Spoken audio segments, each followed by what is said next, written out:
músico, né, uma outra pessoa que conhece o Joe Pass e vai falar com ele, pergunta pra ele, ó, você tá tocando com essa guitarra aí, essa guitarra nem é uma guitarra pra tocar jazz, não sei o que e tal.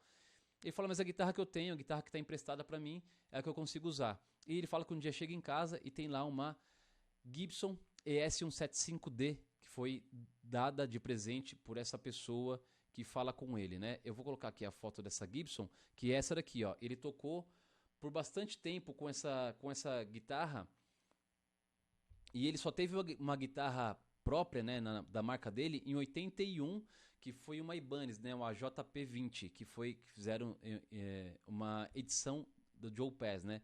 Então, dos anos 60 até os 81, ele toca com essa Gibson aí, que foi uma guitarra dada de presente por esse outro rapaz aí. E aí, aqui tem um disco que foi muito importante, que é esse aqui, ó. The Complete Pacific Jazz Joe Pass Quartet Session. Esse disco aqui é uma caixa, né? Um box com 4 discos, onde ele grava bastante coisa, tem bastante música dos standards e tal. E é muito interessante porque a gente vê nessa fase do Joe Pass, é a fase que ele está muito bem preparado. Até por ter ficado muito tempo internado, então com certeza ele estudou muito, né? Resolveu muita coisa nesse período. A questão técnica nessa fase dele é incrível, né? Ele tem uma mão que ele conseguia fazer o que ele quisesse, né? Conseguia tocar as frases que ele quisesse, conseguia resolver o que ele queria ali. Claro que ele tinha um ouvido muito bom também, né? Mas essa questão técnica mesmo, mecânica, era totalmente resolvida.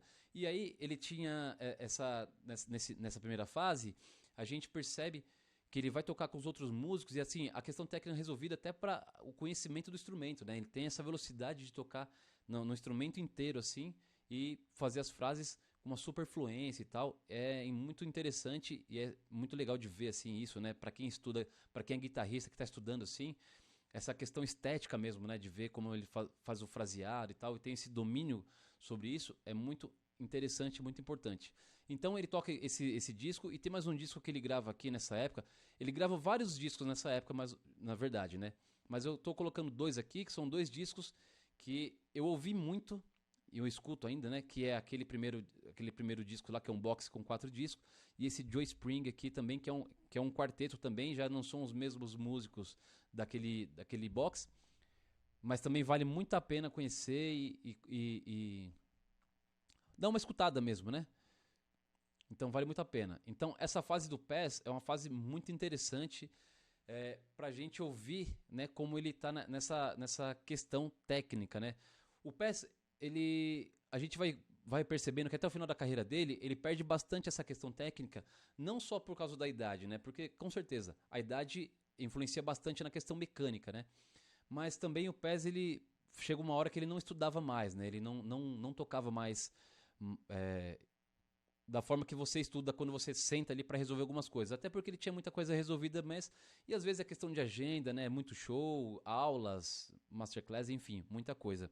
Eu conheço uma pessoa, um amigo meu que é músico, ele fala que ele conhece um médico que viveu com o Pass nos 3 últimos meses de vida dele. E o Pass ele tocou até o fim da sua carreira, até o fim da sua vida ali, até um mês que ele morreu, ele tocou. E ele fala que esse médico que acompanhou ele, e foi assim, esse médico era um fã dele, e aí ele propôs assim, ó, não, eu quero acompanhar por vontade própria e tal, e aí o Pass aceitou e tudo certo. E ele falou que o Pass não tocava na guitarra, às vezes ficava 2 semanas sem encostar no instrumento, 3 semanas sem encostar no instrumento. E aí ele chegava, tinha um show, beleza, ele só pegava o instrumento, ia pro show e tocava, assim, sabe? Tipo, sem tocar 3 semanas, sem encostar no instrumento, ia lá e tocava e fazia o que ele sabia fazer, né? Então ele já tinha muito resolvido essa questão técnica, mecânica. Claro que a gente vai perdendo isso, mas mesmo assim ainda ele conseguia fazer o que ele queria fazer, né?